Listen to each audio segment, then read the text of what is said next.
धरणग्रस्त शेतकऱ्यांचा नियोजित काळू धरणाला कडाडून विरोध.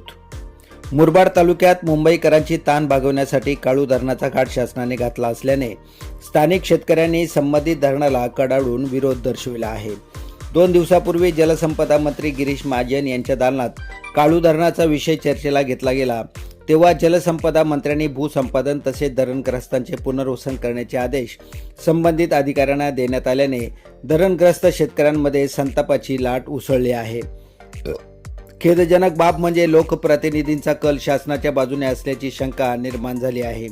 वैशिष्ट्य म्हणजे श्रमिक मुक्ती संघटनेच्या ॲडव्होकेट इंदुताई तुळपुळे यांनी आजपर्यंत यशस्वीपणे धरणविरोधी संघर्ष केला आहे, परंतु त्यांच्या प्रयत्नांना बळकटी येण्यासाठी राजकीय शक्ती सोबत असावी म्हणून धरणग्रस्तांच्या शिष्टमंडळाने माजी केंद्रीय मंत्री कपिल पाटील यांची भेट घेतली.